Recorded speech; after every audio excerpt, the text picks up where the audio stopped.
Hello बच्चों, कैसे हैं सभी। तो जैसा आपको मालूम है कि हम लोग प्रैक्टिस सेट नवनीत का सॉल्व कर रहे हैं और मैथ्स पार्ट सेकंड कर रहे हैं। ठीक है, उसके अंदर पहला पेपर जो सॉल्व कर रहे हैं उसके अंदर पहला क्वेश्चन और सेकंड क्वेश्चन हमने सॉल्व कर दिया है और आज हम लोग क्वेश्चन नंबर 3 करने वाले हैं।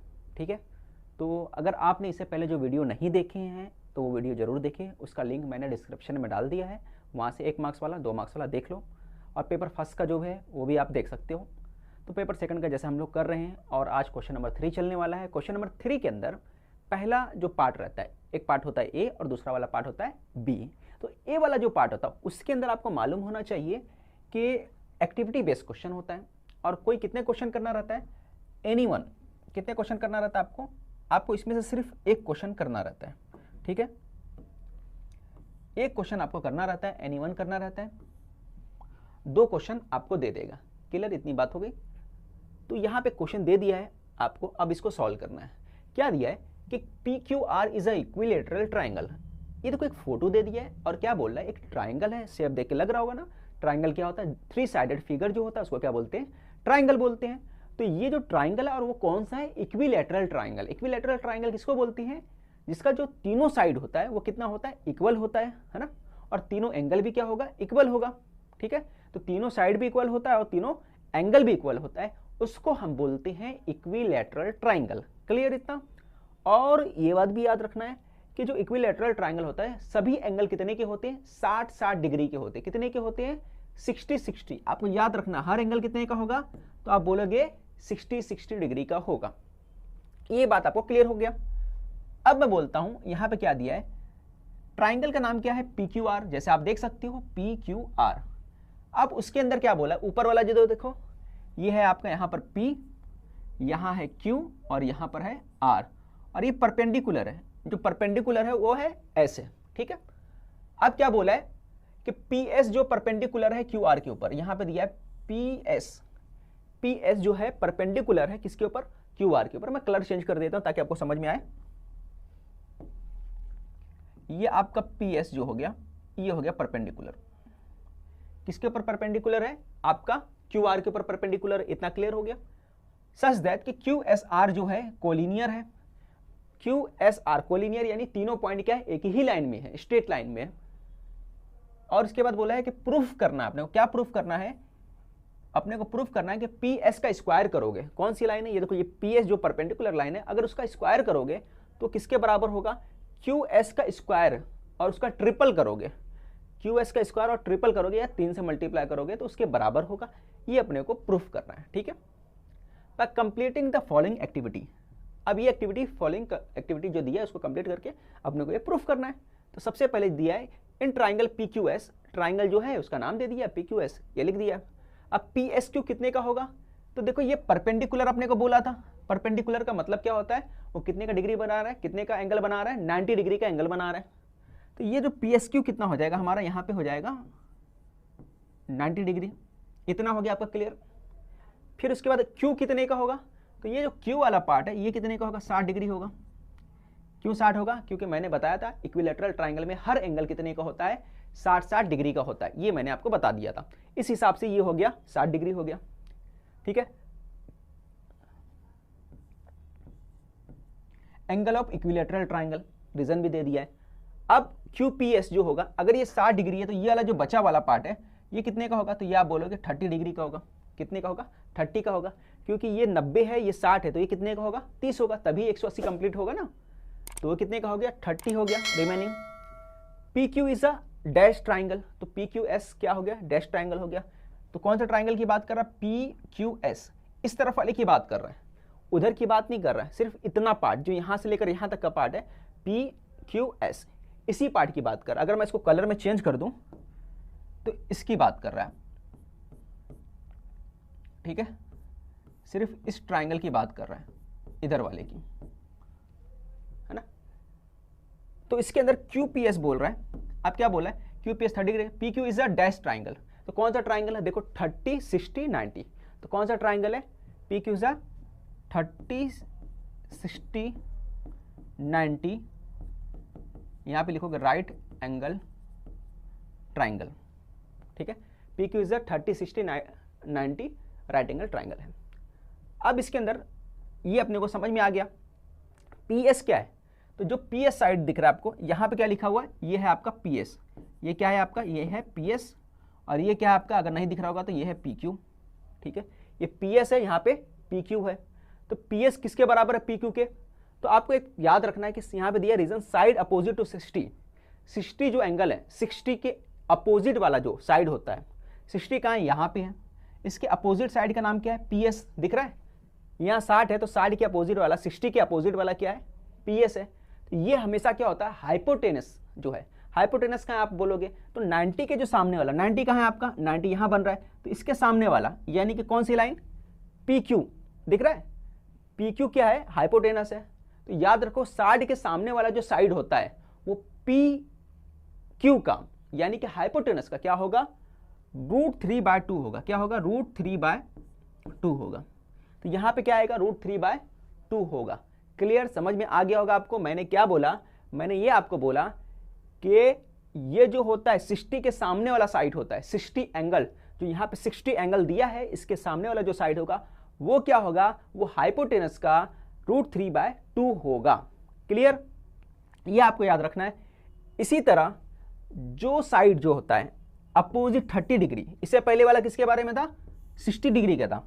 अभी 30 के सामने वाला जो होता है वो हाइपोटेनस का क्या होता है, हाफ होता है। हाफ यानी कि 1/2 होता है। वो कितना होता है, हाफ होता है। और हाइपोटेनस क्या है इधर पे, तो आप दिख रहा है आपको, यहाँ पे देखो पी क्यू लिखा है ना, ये देखो पी इधर क्यू इधर, तो यही वाला है ना 90 के सामने वाला, तो ये क्या है आपका, हाइपोटेनस है। तो मैं अगर हाइपोटेनस बोल रहा हूँ तो इसका मतलब है मैं इसका जिक्र कर रहा हूँ, पी क्यू की बात कर रहा हूँ। तो पी क्यू इसलिए यहाँ पे लिखा, पी क्यू का क्या होगा, हाफ होगा, 1/2 होगा। क्लियर, तो ये बात समझ में आ गया। तो सेकंड पॉइंट क्या हो गया कि पी क्यू ये दिया है। अब इस 2 को अगर मैं शिफ्ट कर देता हूँ, ठीक है, आपको दिख रहा होगा यहाँ पे 2 है और शिफ्ट करूंगा, क्यू एस के बाजू में लेके जाऊंगा तो 2 चले जाएगा क्यू एस के बाजू में, तो क्यू एस के बाजू में 2 आ गया। यहाँ पे क्या दिया है, अगर आपको नहीं दिख रहा होगा तो मैं दोबारा से ये पार्ट लिख देता हूँ। यहाँ पे दिया P Q is equal to दिया है क्यू एस दिया है, तो 2 यहाँ से शिफ्ट होके क्यू एस के बाजू में चले गया। यहाँ पे क्या है, यहाँ पे है आपका पी क्यू, यहाँ पे क्या था आपका क्यू एस, यहाँ पे है क्यू एस, तो 2 शिफ्ट होके क्या आ गया, 2 यहाँ से शिफ्ट होके क्यू एस के बाजू में चले गए, यहाँ पे चले गया। ठीक है, और यहाँ क्या बचा, पी क्यू अकेला बचा, पी क्यू अकेला बचा, सिर्फ आगे पीछे कर दिया, जगह चेंज कर दिया। ठीक है, तो ये हो गया पी क्यू इक्वल टू हो गया 2 क्यू एस के। समझ में आया, 2 इधर कर दिया तो क्या हो गया, पी क्यू इक्वल हो गया 2 क्यू एस के हो गया। ये क्लियर हो गया ये पॉइंट। अब उसके बाद substitute value of P Q from 2 in first. अब इसकी वैल्यू जो उठा के हमने कहाँ रख दिया है, क्वेश्चन में बोला है कि इसकी वैल्यू उठा के फर्स्ट में रख दिया है। फर्स्ट कौन सा, ये वाला फर्स्ट है, तो इसकी वैल्यू उठा के इसमें रख रहा है। किस में रख रहा है, फर्स्ट में। कहाँ पे रख रहा है, पी क्यू की जगह पे। पी क्यू कहाँ है, यहाँ पे पी क्यू है। ठीक है, तो इस पी क्यू की जगह पे रख दे रहा है, तो पी क्यू की जगह पे रखेगा तो क्या हो जाएगा बताओ मुझे। देखो इस जगह पे रख रहा है, इस पी क्यू की जगह पे। मैं कलर चेंज करता हूँ, फिर देख लेना। इस पी क्यू की जगह पे रखा तो ये क्या रख दिया, क्यू एस। तो वहाँ पे क्या रख दिया, पी क्यू की जगह पे क्यू एस रख दिया, 2 क्यू एस। यहाँ पे कहाँ से आया, यहाँ से आया। ठीक है, तो पी क्यू की जगह पे क्या रख दिया, इस पी क्यू की जगह पे ये बराबर है पी क्यू के 2 क्यू एस, तो यहाँ पे 2 क्यू एस रख दिया। ये रिप्लेस किया। ये कहाँ से आया, ये आया 1 नंबर से। 1 नंबर कहाँ पे है आपका, 1 नंबर यहाँ पे। ये आपका इक्वेशन फर्स्ट था, देखो यहाँ पे दिया हुआ इक्वेशन फर्स्ट। ठीक है, इक्वेशन फर्स्ट में था, तो वो वैल्यू इसके जगह पे क्या पुट कर दिया, इसके जगह पे पी क्यू बराबर था 2 क्यू एस के, इसलिए इस पी क्यू के जगह पे हमने क्यू एस रख दिया 2 क्यू एस। बाकी सेम वैसे लिख दिया, √3/2 √3/2 पी एस। तो यहाँ पे भी क्या आएगा, ये है पी एस, ये भी पार्ट क्या लिखा हुआ है, पी एस लिखा हुआ है, तो यहाँ पी एस लिख दिया। क्लियर, नीचे तो पी एस हो गया। अब देखो यहाँ पे 2 है और यहाँ पे भी 2 है, यहाँ पे भी नीचे 2 है और ऊपर भी 2 है। 2 से 2 कैंसिल हो गया, तो क्या बचा, √3 बचा। ऊपर क्या बचा, √3। यहाँ 2 था, 2 से 2 कैंसिल हो गया, तो यहाँ क्या बचा, √3 बचा। ठीक है, अब यहाँ पी एस है और यहाँ क्या बचा, √3/, ये पार्ट मैं लिखता हूँ। देखो क्या बचा था, यहाँ से मैं लिख देता हूँ, पी एस √3/2 2 क्यू एस, ये था आपका। और इसको मैंने 2 से 2 कैंसिल कर दिया, तो यहाँ क्या बचा, पी एस √3 क्यू एस। अब देखो अगर मैं इसका स्क्वायर करता हूं, अगर मैं स्क्वायर करूंगा तो पी एस स्क्वायर हो जाएगा, और √3 का स्क्वायर करोगे तो √3 का स्क्वायर कितना बनता है, 3 बनता है, तो यहाँ क्या लिखूंगा 3। और क्यू एस का स्क्वायर करोगे तो क्यू एस स्क्वायर। ठीक है। तो यही पार्ट आपको प्रूफ करना था, देख लो, यही पार्ट आपको प्रूफ करना था, यहाँ पे प्रूफ करना था, देख लिया आप, तो ये प्रूफ हो गया। क्लियर, समझ में आया कैसे करना था सभी बच्चों को। अगले क्वेश्चन की तरफ हम लोग बढ़ते हैं। स्क्रीनशॉट लेना है तो ले लो आप।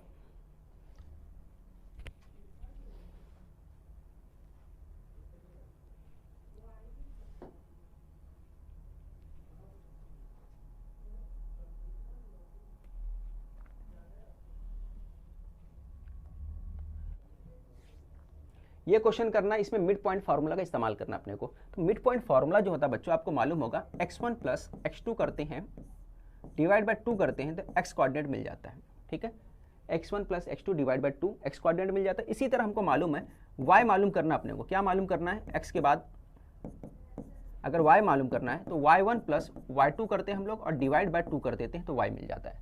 इतना आपको मालूम होगा। ठीक है, यहाँ पे भी देखो वही फॉर्मूला इस्तेमाल करते हैं।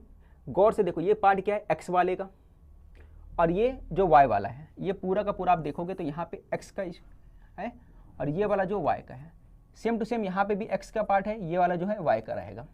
ये आपको क्लियर हो जाना चाहिए। यहाँ से x मिलेगा, यहाँ से y मिलेगा। तो coordinates of mid point of AC बोला है। कौन सा लेना है? AC बोला है। लेफ्ट साइड में पूरा AC का इस्तेमाल करना है और coordinates of point mid point of BD, यहाँ पे क्या आएगा? BD आने वाला है। तो यहाँ पे AC बोला तो AC वाला कौन सा हो सकता है? ये पूरा AC है, ये A हो गया और ये C हो गया। तो ये दोनों का जोड़ी बनने वाला है, पेयर बनने वाला है।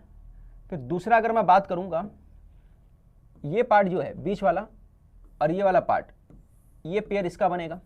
ठीक है, तो सबसे पहले AC लेना है मुझे। अगर मुझे AC लेना है तो मैं देख सकता हूँ A में कितना है, x वाला पार्ट क्या -2, तो यहाँ पे -2 हो गया। यहाँ पे x1 हो गया, मान के चलो यहाँ पे x2 हो गया, तो यहाँ पे क्या लेंगे? 4। तो यहाँ पे आपको क्या लिखना पड़ेगा? 4 लिखना पड़ेगा। अब उसके बाद मैंने बोला ये x वाला पार्ट है, ये y वाला पार्ट है। फिर उसके बाद क्या लेना आपको? y वाला पार्ट लेना है। तो y वाले में देखो -1 दिया है, यहाँ से -1 ले लिया। फिर वहाँ पे क्या लिया है? c जो है देख लो, दिया ना यहाँ पे -1 और b, यहाँ पे b है y के प्लेस पे, तो b ले लिया, डिवाइड बाय 2 कर दिया। ये पार्ट क्लियर हो गया लेफ्ट साइड का। अब राइट साइड में हम लोग देख लेते हैं। तो राइट साइड में आप देखो a+1 लिया। कैसे लिया है? b का बोला है ना, कोऑर्डिनेट्स ऑफ BD, तो BD के हिसाब से चलेंगे। b इधर, d इधर है, तो b क्या है? a। सबसे पहले क्या लेना है? x वाला लेना है, तो x में a ले लिया। फिर यहाँ से x लिया तो 1 था, 1 लिख दिया। फिर क्या लेना है? y वाला लेना है, तो यहाँ पे y वाला क्या है? देखो 0 है, तो पहले यहाँ 0 लिख दिया। फिर यहाँ पे y वाला कौन सा है? 2 है, तो यहाँ क्या लिखोगे? 2 लिखोगे। इतना क्लियर हो गया आपको? अब सॉल्व करना। अब ये सारी चीजें खत्म, अब यहाँ से सिर्फ सॉल्व करने वाला पार्ट बच गया। अब सॉल्व कैसे करना वो गौर करो। ये 4 था, ये 2 था, 4 में से 2 गया, तो आप बता मुझे कितना आएगा? तो आप बोले कि 4 में से 2 जाएगा तो कितना आएगा? 2 आएगा। 2 से 2 डिवाइड करोगे, 4 से 2 गया तो कितना बचा? 2 बचा, है ना। साइन क्या है? बिगर नंबर का, और नीचे 2 है तो 2 का मैंने नीचे लिख दिया। तो 2 से 2 डिवाइड हुआ तो कितना बचा? 1। तो यहाँ कितना आ जाएगा? 1। ये बात समझ में आया? अच्छा, आप ये बोलोगे -1 कैसे आ गया? तो देखो ये b प्लस था, तो b को पहले लिख दिया, -1 को बाद में लिख दिया। कुछ नया नहीं किया है, सिर्फ इसको पहले, इसको बाद में लिख दिया। इतना क्लियर हो गया आपको? फिर आगे वाला देखो, ये सेम लिखा है। अब ये 2 था, 2/2 डिवाइड कर दिए, कितना आ गया? 0 की कोई वैल्यू नहीं होती, तो 2 से 2 डिवाइड करो, कितना आ गया? 1। ये वैसे लिख दिया हमने। ठीक है, क्लियर? अब क्या हो गया? आप देखो a+1 डिवाइड बाय 2, ये दोनों एक दूसरे के बराबर है, ये दोनों एक दूसरे के बराबर है। ठीक है, क्योंकि ये किसका पार्ट है? ये जो पार्ट आने वाला है, ये जो पार्ट है आपका x वाला है। ठीक है, और दूसरा वाला जो पार्ट है ये y वाला है ना। y वाला y के इक्वल कर दिए, x वाला x वाले के इक्वल कर दिए। तो a+1 divide by 2 equal to 1 हो गया, b-1 divide by 2 equal to 2 हो गया। मैंने क्या बोला? x वाले के x के बराबर लेने का है, y वाले को x के इक्वल लेने का है। ये x वाला था, ये y वाला था। ठीक है, दोनों की इक्वल कर दी। अब आगे सॉल्व करना है, तो देखो 2 इधर जाएगा तो क्या हो जाएगा? मल्टीप्लाई हो जाएगा। यहाँ पे क्या है? a+1 है डिवाइड बाय 2, ये 2 था ना। यहाँ पर ये सॉल्व कर रहा हूँ मैं, ये पार्ट मैं सॉल्व कर रहा हूँ यहाँ पर। ठीक है, अब देखो यहाँ पे क्या था? 1 था, सॉरी यहाँ पे 1 था, तो 2 क्रॉस मल्टीप्लाई करेंगे, 2 इधर जाएगा तो 2 हो गया a+1। अब 1 इधर है तो उस तरफ जाएगा 2 के पास, तो क्या हो जाएगा? माइनस हो जाएगा, तो क्या बचेगा? a=1 बच जाएगा। क्लियर? समझ में आया कैसे करना था? फिर अगला क्वेश्चन देखते हैं, सेकंड वाला। अब इसके बाद ये वाला जो b-1/2, इसको कंपेयर करूंगा 1 के साथ। समझ में आया? तो देखो ये वाला पार्ट इसके साथ कंपेयर करना है, मगर यहाँ पे क्वेश्चन में अगर गौर करोगे तो ये पार्ट जो गलत दिया है, यहाँ पे 2 नहीं आएगा। देखो यहाँ पे 2 दिया है, 2 नहीं आएगा, तुम्हारे बुक में रॉन्ग है, यहाँ पे 1 आएगा। क्या आएगा? 1। तो बुक में सही कर लेना, यहाँ पे 1 दिया है, तो ये b-1/2 क्रॉस मल्टीप्लाई होगा। मैं दोबारा यहाँ पे लिख देता हूँ, क्या लिखा हुआ है, b-1/2 equal to 1। Cross multiply करोगे 2 उधर जाएगा तो क्या हो जाएगा, मल्टीप्लाई करने के बाद b-1 2 हो जाएगा। यहाँ -1 है, -1 दूसरी तरफ जाएगा तो -1 क्या हो जाएगा, प्लस हो जाएगा। तो ये हो जाएगा 2 + 1 कितना आ गया, b = 3 आ गया। तो b की वैल्यू कितनी आ गई, b की वैल्यू 3 आ गई। और a कितना आ गया था, a हमारा 1 था, तो a 1 और b कितना है, 3 है। यहाँ पे क्वेश्चन में 2 दिया था, उसको सही कर लेना, तुम्हारे बुक में रॉन्ग दिया है, यहाँ पे 1 लिखना है क्योंकि यहाँ पे 1 आया था हमारा। क्लियर? तो आप लिख लो इसको, स्क्रीनशॉट ले लो इसके बाद।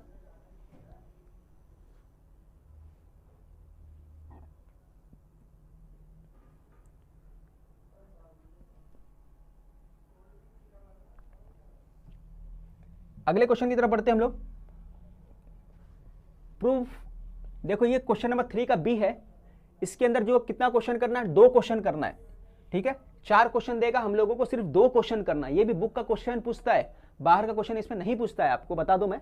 तो ये जो है solve any 2 of the following question, तो इसमें 2 क्वेश्चन करना। पहला वाला जो इसमें थ्योरम पूछा है, तो नॉर्मली इसमें एक थ्योरम दे देता है, इसलिए तुमको थोड़ा सा आसानी हो जाएगा। तो थ्योरम दिया है कि proof opposite angles of a cyclic quadrilateral और सप्लीमेंटल। तो ये जो है साइक्लिक क्वाड्रिलेटरल वाला है, किसमें से, सर्कल वाले चैप्टर से दिया हुआ है, और ये थ्योरम मैंने करा दिया है। ठीक है, और उसका जो लिंक है मैंने डिस्क्रिप्शन में डाल दिया है, तो आप जाके चेक कर सकते हो। ठीक है, तो इस क्वेश्चन को मैं नहीं कराता हूं, आप लिंक में चेक करके डायरेक्ट वो थ्योरम देख सकते हो। अगला बढ़ते हम लोग, सेकंड वाला क्वेश्चन जो है, एक ट्रेपेजियम दिया है। इस तरह का फिगर जो होता है उसको क्या बोलते हैं, ट्रेपेजियम बोलते हैं। दिख रहा है आपको, ट्रेपेजियम में आमने सामने वाला जो रहता है, एक साइड जो होता है ये पैरेलल होता है, दिख रहा है, ये दोनों पैरेलल रहेगा, बाकी इधर का पैरेलल नहीं होगा। जैसे यहाँ पे दिया भी है, साइड ए बी जो पैरेलल है साइड डी सी के, ए बी जो पैरेलल है साइड डी सी के पैरेलल है, इतना दिया हुआ अपने को। डायगोनल ए सी और B D intersect in point O. जो डायगोनल्स है, दिख रहा है डायगोनल्स, ये दोनों डायगोनल्स जो क्रॉस में आए हैं वो एक दूसरे का कहाँ कट कर रहे हैं, इंटरसेक्ट कहाँ कर रहे हैं, ओ वाले पोजीशन पे इंटरसेक्ट कर रहे हैं, ये दिया अपने को। और उसके बाद इफ ए बी कितना 20 दिया है, डी सी 6 दिया है, ए बी कहाँ है भाई, तो आपका ए बी जो है 20 दे दिया है, ये 20 दे दिया आपको, और डी सी जो दिया 6 दिया है, ये जो है ऊपर का 6 दे दिया है। फाइंड करने बोला ओडी, ओडी फाइंड करने बोला है। ठीक है, यहाँ पे जो है ये पार्ट जो है ओडी वो फाइंड करने बोला है, और क्या बोला है, ठीक है, समझ में आ रहा है। तो कैसे सॉल्व करेंगे, ओबी जो है 15 दिया है, ये पार्ट जो है आपको 15 दिया है, ओबी जो है 15 दिया है, ये पूरा यहाँ से लेके यहाँ तक ये 15 है, ये आपको क्लियर होना चाहिए। ठीक है, तो चलो इसको सॉल्व करते, स्टार्ट करते। सबसे पहले तो क्या दिया है आप देख सकते हैं यहाँ पे, ये स्टार्ट मैं यहाँ से करता हूँ, गिवन करके लिखता हूँ, साइड ए बी जो है पैरेलल है साइड डी सी के। ठीक है, ए बी डी सी के पैरेलल है, दिख रहा है आपको, ए बी डी सी के पैरेलल है। और उसके बाद बी डी जो है ट्रांसवर्सल बोल सकते हैं हम लोग, जो बी डी लाइन है उसको ट्रांसवर्सल अगर मैं बोल देता हूं। ठीक है, मैं क्या बोल रहा हूं, B D side B D is transversal.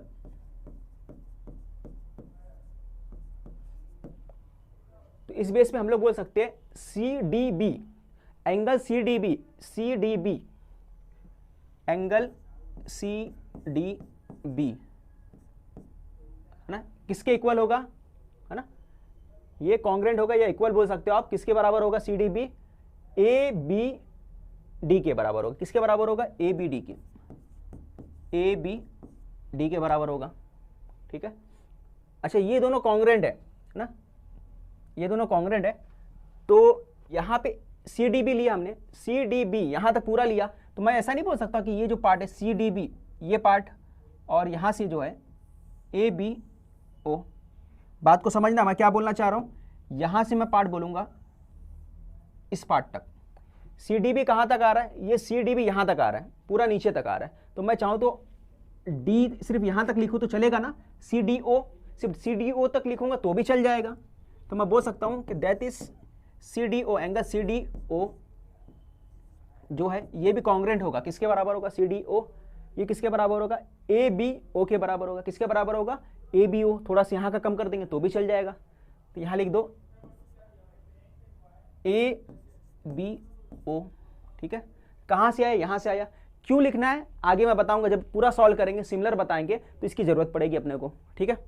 अब उसके बाद आप आगे क्या करो कि दोनों ट्राइंगल ले लो, एक ऊपर वाला ट्राइंगल जो इसका नाम है COD, यहाँ पे लिखो in triangle COD and COD ले लिए, यहाँ पे ले लो ABO ले लो, है ना, COD लिए AOB ले लो, ट्राइंगल AOB, ये हमने ले लिया। अब ये दोनों ट्राइंगल लिया, एक ऊपर वाला लिया हमने, ऊपर वाला देख रहे हो आप कौन सा ट्राइंगल लिया हमने यहाँ पे, तो जैसा कि मैं बता दूं ऊपर वाला जो ट्राइंगल, ये वाला पार्ट, ये छोटा वाला ट्राइंगल जो ऊपर वाला है, ये ट्राइंगल हमने ऊपर वाला ट्राइंगल ले लिया, ठीक है। ये ट्राइंगल ऊपर वाला ले लिया और नीचे वाला पूरा ट्राइंगल ले लिया, ठीक है। अब इसके अंदर कोई अल्टरनेट एंगल दिख रहा है आपको, कोई अल्टरनेट एंगल दिख रहा है, तो आप बोलोगे ये जो है अल्टरनेट एंगल है ना, जो यहाँ पे किया था हमने। अच्छा यहाँ पे हमने रीजन नहीं दिया, तो यहाँ पे लिख दो आप रीजन लिख दो। क्या रीजन लिखोगे, अल्टरनेट एंगल, अल्टरनेट एंगल, ठीक है। अल्टरनेट एंगल्स लिख दिया हमने, इतना क्लियर हो गया। यहाँ पे रीजन लिखना है आपको, तो हमने यहाँ पे रीजन लिखा, अल्टरनेट एंगल्स लिख दिया। अब ये पार्ट पे देखो, ये पार्ट जो दिख रहा है आपको, यहाँ पे अपोजिट एंगल बन रहा है, ऊपर नीचे, ठीक, अपोजिट एंगल। तो यहाँ पे अपोजिट एंगल ले लो, नाम दे दो COD। पहले ये फर्स्ट वाला लिख दो, इसको नंबर फर्स्ट डाल देना यहाँ पे आप, और यहाँ लिख दो CDO, यहां से लिख रहा हूं मैं, ये वापस यहां पे दोबारा लिख रहा हूं, CDO ABO, यहां लिख दिया हमने फ्रॉम फर्स्ट। फिर एक एंगल और लेना है, कौन सा एंगल ले रहा हूं, अपोजिट वाला ले रहा हूं। अपोजिट वाला कौन सा, COD, तो यहां पे लिखा COD, ये किसके कॉन्ग्रुएंट है, COD किसके कॉन्ग्रुएंट है, COD AOB के, ठीक। उसके अपोजिट वाला AOB ले लो, AOB, तो ये क्या हो गया आपका अपोजिट एंगल, तो ये हो गया आपका अपोजिट एंगल। इतना क्लियर हो गया। अब कौन सा टेस्ट हो गया यहाँ पे, AA टेस्ट के बेस पे दोनों ट्राइंगल क्या होगा, सिमिलर हो गया, ठीक है। दिख रहा है यहाँ पे भी एंगल दोनों का इक्वल है, ये भी दोनों एंगल इक्वल है, तो दोनों एंगल इक्वल होने की वजह से मैं क्या लिखूंगा, ट्राइंगल COD सिमिलर टू कौन सा ट्राइंगल। अब यहाँ पे दूसरा वाला लिखना, डायरेक्ट ये वाला मत उठा के लिख देना, समझे। अब सिमिलर बताना है तो कौन किसके इक्वल है, तो सबसे पहले O वाला इक्वल है, देखो बीच वाला है ना इक्वल, और यहाँ से D और B को इक्वल हमने बताया था, D और B को इक्वल बताया था हमने, यहाँ D और नीचे B, तो D के साथ B वाला आएगा। D की पोजीशन क्या है यहाँ पे, यहाँ D है, तो B की पोजीशन क्या है, लास्ट में, यहाँ पे D लास्ट में है तो यहाँ पे B लास्ट में आएगा, यहाँ B O बीच में है तो यहाँ पे भी O बीच में आएगा, यहाँ पे C है, यहाँ पे A है, ट्राइंगल। तो COD सिमिलर है ट्राइंगल AOB के, और क्या है, किस टेस्ट के बेस पे है, तो यहाँ पे लिखोगे बाय AA टेस्ट, ठीक है। ये क्लियर हो गया। अब इसके बेस पे क्या होगा, अगर दोनों ट्राइंगल सिमिलर है तो उनके जो साइड होते हैं, इसकी जरूरत होगी, आप वो ले लोगे यहां से। C का जो आएगा सबसे पहले CO AO के साथ, CO कलर चेंज करता हूं, ये रेड लेता हूं, CO अपॉन AO, और OD अपॉन, देखो यहाँ पे OD लिया हमने, तो यहाँ पे क्या लेना पड़ेगा, OB लेना पड़ेगा, यहाँ OD तो यहाँ पे OB लेना पड़ेगा, तो OB ले लो, और आखिरी में आप क्या लोगे, CD लोगे, तो आखिर में आप CD ले लो, CD अपॉन, यहाँ से CD लिया तो यहाँ पे क्या लेना पड़ेगा आपको, AB लेना पड़ेगा, AB पहला और लास्ट वाला, यहाँ पे भी पहला और लास्ट लिए तो यहाँ भी पहला और लास्ट ले लो, तो आपने ले लिया AB, ठीक है। अब इसमें किसकी किसकी ज़रूरत है वो ले लो, है ना, जिसकी ज़रूरत है वाला ले लो, बाकी छोड़ दो, ये करना रहेगा। और क्या रीज़न दोगे यहाँ पे, corresponding side of similar triangle, क्या रीज़न दिए, करस्पॉन्डिंग साइड्स ऑफ, यहाँ C है स्टार्ट में, corresponding sides of similar triangle, ठीक है। तो ये इस प्रोपोर्शन में आ जाते हैं, है ना। जब दोनों ट्राइंगल सिमिलर होगा तो उनके साइड इस तरह से प्रोपोर्शन में आ जाते हैं, अपने को मालूम है। तो हम लोग लिख देंगे रीजन क्या देंगे, corresponding sides of similar triangle. अब उसके बाद आपको क्या क्या ज़रूरत वो देख लो आप। इसमें देखो ए बी की ज़रूरत पड़ेगी, तो ए बी कहाँ है, ए बी, तो ये वाला पूरा लेना आपको, ठीक है। तो ये वाला पूरा लेना है। और कौन सा है, ओ बी, ओ बी किधर है, ओ बी ये वाला है, तो ये वाला लेने का है, ओ बी के साथ ओ डी, यानी इन दोनों की ज़रूरत है ये लेने का। ये वाला पार्ट अपने को नहीं लेने का है, ये वाला छोड़ दो, ठीक है, सिर्फ ये लेने का है। तो ये जब लेने का तो वापस लिख दो क्या क्या ज़रूरत है, ओ बी, ओ बी ले लिया हमने, और ओ बी के साथ क्या है, ओ डी। यहाँ पे क्या लिखना है, डी सी लिखना है, डी सी बोला था डी सी लिख दो, सी डी डी सी आगे पीछे चलेगा। फिर यहाँ पे ए बी है, ए बी लिख दो। अब वैल्यू पुट कर दो, तो वैल्यू पुट करोगे तो ए बी कितना दिया हमारे पास, ए बी कितना 20, तो यहाँ लिख दो 20। और उसके बाद डी सी कितना दिया 6, तो यहाँ लिखो 6। फिर उसके बाद आपको क्या लिखना है, O D, O D find करना है, तो ओ डी को ऐसे लिखो।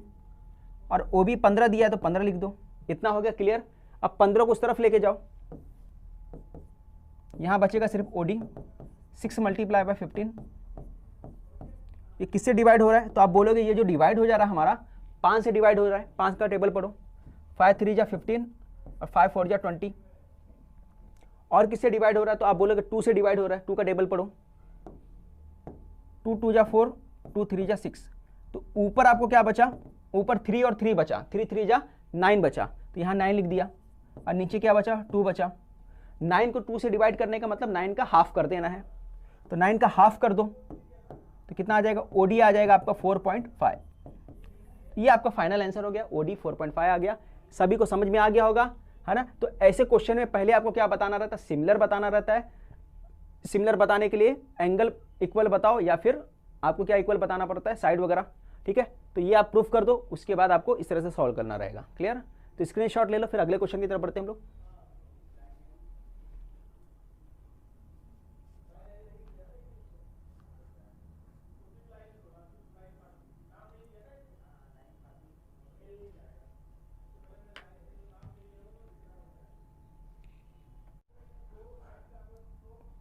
ये आपका अगला क्वेश्चन जो दिया बच्चों, ये कंस्ट्रक्शन वाला चैप्टर है, जैसा कि आपको मालूम है, ठीक है।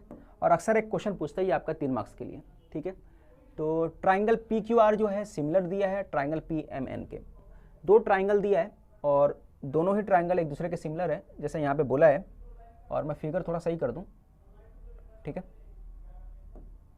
और दूसरी बात जो दिया है इसके अंदर P Q R, triangle P Q R के अंदर जो है पी क्यू 4 का दिया है 4 सेंटीमीटर, और क्यू आर जो दिया है 5 सेंटीमीटर दिया है, और पी आर कितना दिया 6 सेंटीमीटर दिया है। एक रफ फिगर बनाएंगे, तो रफ फिगर आप बना सकते हो, ठीक है। तो इस तरह का सबसे पहले आप बना लो पी आर। अगर मैं पी आर लेके चलता हूँ, मान के चलो पी आर कितना है, एक सीधी लाइन खींच देता हूँ, लंबी लाइन इस तरह से मैंने खींच देना है, जैसे यहाँ पे दिया है, तो एक लंबी लाइन खींच दिया और आप पी आर ले लो। अब सवाल है कि अंदर आएगा कि बाहर आएगा। देखो पी आर जो है छोटा है, ये पार्ट देखने का, फ्रैक्शन वाला पार्ट देखने का। पी आर देखो कम है ना, 3 है, और पी एन कितना है 5 है, तो इसका मतलब पी आर क्या होगा, आपको याद होना चाहिए, पी आर अंदर आएगा, ठीक है। यानी जो ट्राइंगल का जिसका दिया है पूरा इन्फॉर्मेशन जो दिया है, वो ट्राइंगल कहाँ बनेगा, छोटा बनेगा, अंदर साइड बनेगा। ये हो गया। अब यहाँ से लेकर यहाँ तक आप कितना लिया है पी आर, तो पी आर अपना लिया है आपका 6 सेंटीमीटर, तो मैं यहाँ 6 सेंटीमीटर ले लेता हूँ। ये आपका पी आर हो गया। इतना क्लियर हो गया। अब उसके बाद क्या बोला, कोई एंगल बोला है आपका, नहीं बोला है ना, तो फिर आप क्या करोगे, और क्या बोला है, पी क्यू दिया 4 सेंटीमीटर, पी क्यू कितना दिया 4 सेंटीमीटर, तो वही पी क्यू लेना आपको। तो पी क्यू कहाँ आ सकता है, आर इधर आ गया तो पी क्यू इधर होगा, तो आपको यहाँ पे कंपास रखना है इस तरह से। कंपास रखने के बाद ऊपर की तरफ कट करना है, और कंपास में कितना मेजरमेंट लेना है, 4 लेना है, तो 4 लेके ऊपर कट करना है इस तरफ, ठीक है, कट कर दिए। फिर यहाँ पे कंपास की मदद से यहाँ पे इस पॉइंट पे रखोगे, और क्यू आर बोला है 5 सेंटीमीटर, 5 बोला है, तो यहाँ पे रखोगे और इस तरह से बनाओगे तो 5 सेंटीमीटर आएगा, और इस तरह से अपना जो है एक ट्राइंगल बन जाएगा। समझ में आ रहा है आपको, इस तरह से अपना एक ट्राइंगल ऊपर की तरफ बन जाएगा, ठीक है। इतना ट्राइंगल बन गया आपका, और इस लाइन को जब यहाँ बनेगा तो इसको और स्ट्रेट कर दो, ऊपर की तरफ लेके चले जाओ। ठीक है, इतना क्लियर हो गया आपका। अब ये नीचे वाला पार्ट कैसे बनाना है, ये मैंने पार्ट बना के दे दिया आपको। ये बीच वाला जो पार्ट है यहाँ से लेके यहाँ तक, ये मैंने बता दिया कैसे बनेगा। यहाँ पे नाम क्यों ले दो, ये क्लियर हो गया। अब नीचे वाला कैसे बनाने का, ये अंदाजे के हिसाब से कुछ इस तरह से लाइन लो, खींचते चले जाओ, लंबी लाइन ले लिया। अब प्रकार में अपना जो होता है कंपस, कंपस में आप कुछ भी ले लो, मैं मान के चलो कंपस में 2 सेंटीमीटर ले लो या 1.5 ले लो, और उसके बाद कट करते चले जाओ, हर 2-2 के ऊपर इस तरह से कट करते चले जाओ। ठीक है, सब इक्वल आएगा। अब कितना पार्ट में कन्वर्ट करना है, यहाँ पे देखो कितना दिया, पी एन कितना दिया, 5 दिया है, तो कितने पार्ट में कट करना है, 5 पार्ट में कटना है।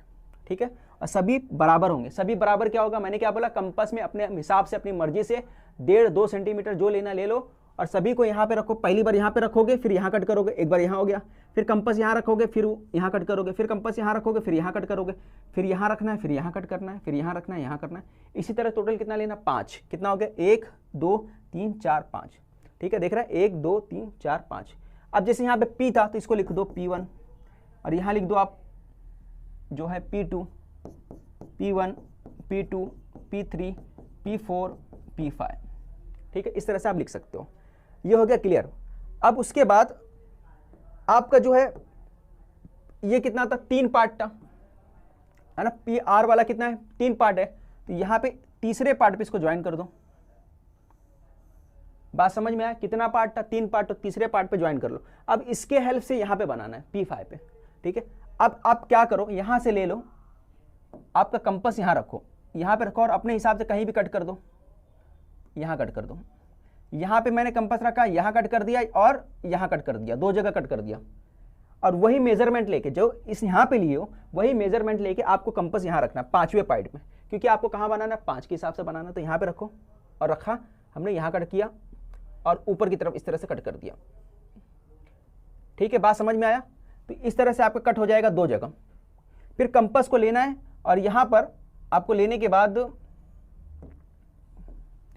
यहाँ से जो मेजरमेंट करो, ठीक है, जहाँ पे कट हुआ है ये मेजरमेंट कर लिए आपने। यहाँ मेजरमेंट करना किसे, कंपास की मदद से। कंपास यहाँ रखो और यहाँ चेक कर लो कितना आया भाई, कम ज़्यादा होगा तो यहाँ पे जितना आएगा वही मेजरमेंट करते हुए यहाँ पे कट कर दो आप। ठीक है, और जहाँ कट करेगा दोनों पॉइंट जो कट करेगा वो सीधा लाइन ड्रॉ कर दो आप। इस तरह से लाइन आपका ड्रॉ हो जाएगा। देखो ये लाइन आपने इस तरह से कट किया, यहाँ पे लिया, देखो आपको दिया गया। अब लेने के बाद आप क्या करोगे, इस तरह से यहाँ पे सीधी लाइन ड्रॉ हो जाएगा और आपका क्या बन जाएगा, PN बन जाएगा। तो इसका आपका नाम दे देना है N। तो ये आपका हो गया, ये हो गया आपका N आ गया। सभी को समझ में आएगा कैसे बनाना है। फिर सेम पैटर्न इस्तेमाल करना आपको यहाँ पर ऊपर की तरफ, ऊपर भी ऐसे करना है जैसे मैंने नीचे बताया था। क्या करना है आपको, यहाँ पे लेने हैं और इस तरीके से आपको लेने के बाद कंपास रखना है यहाँ पे और अपने हिसाब से यहाँ कट करना है, ऊपर कट करना है। जैसे यहाँ पे लिए वही मेजरमेंट लेते हुए, बच्चों क्या बोल रहा हूँ मैं, जो मेजरमेंट यहाँ लिया है यहाँ पे भी वही सेम लो, यहाँ पे रखो, यहाँ नीचे कट करो, ऊपर की तरफ कट करो, कट कर दिया। अब उसके बाद क्या करना है याद रखना, उसके बाद आपको फिर से यहाँ पे कंपास रखना है और इसको नापना है, जितना रहेगा कंपास की मदद से ये नाप लिया, जितना आएगा, कम ज़्यादा जो भी हो रहा है, कम ज़्यादा जो भी करे इतना नाप लो, इतना हुआ, वही सेम टू सेम यहाँ पे रख के कट कर दो, हो गया। अब यहाँ से खींच दो, लाइन ड्रॉ कर दो, मिला दो आप, मिलाने के बाद इस तरह से आपका फिगर बन जाएगा। ठीक है, तो यहाँ पे भी वही किया गया सेम टू सेम, और यहाँ बन जाएगा पूरा का पूरा, और जहाँ ज्वाइन होगा वहाँ का नाम M हो गया। ठीक है, तो क्लियर कैसे बनाना आपको समझ में आ गया। बाकायदा मैंने आसान तरीके से बता दिया आपको। ठीक है, क्लियर। मेन पॉइंट याद रखना है, बाहर बनेगा कि अंदर बनेगा, तो आपको याद रखना है। देखो ये छोटा है जिसका इन्फॉर्मेशन दिया रहेगा, जैसे यहाँ पे PN5 है और पूरा इन्फॉर्मेशन अगर इसका दिया रहता, PN वाले पार्ट का दिया रहता, तो इसका मतलब PN वाला बाहर बनता। ठीक है, फिर आपको अंदर वाला बनाना पड़ता। ठीक है, यहाँ पे PR वाला दिया है, 3 दिया था यहाँ पे, तो इसका मतलब वो क्या होगा, अंदर साइड बना, पहले से अंदर साइड बनाना है, फिर बाहर वाला बाद में बनाना है। क्लियर, आपको समझ गया होगा कैसे बनाना है। इसके बाद आप लोग को अगला क्वेश्चन मैं बताता हूं जो ट्रिग्नोमेट्री का क्वेश्चन है। इसका स्क्रीनशॉट लेना है, स्क्रीनशॉट ले लो आप।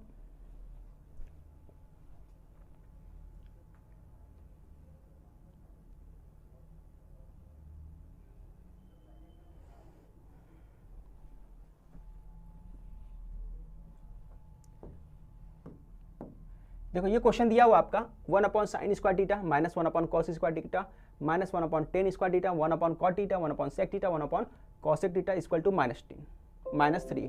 फाइंड क्या करना है आपको, थीटा फाइंड करना है।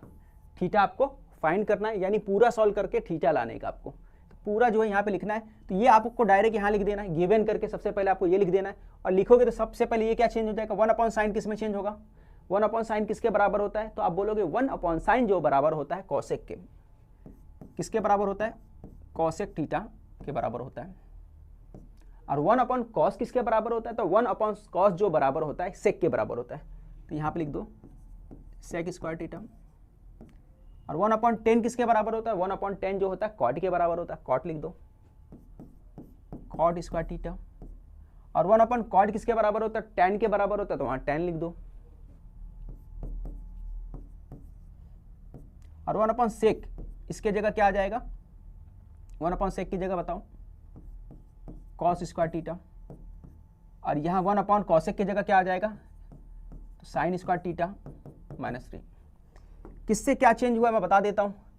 साइन से कॉसेक बन गया, कॉस से सेक बन गया, टेन से कॉट बन गया, कॉट से टेन बन गया, इससे ये बना कॉस, और कॉसेक से साइन बन गया।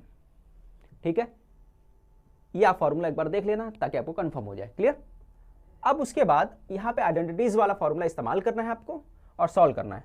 तो सबसे पहले मुझे बताओ कॉसेक थीटा जो होता है किसके बराबर होता है, तो आप बोलोगे कॉसेक थीटा होता है बराबर होता है हमारा का 1 प्लस कॉट स्क्वायर थीटा।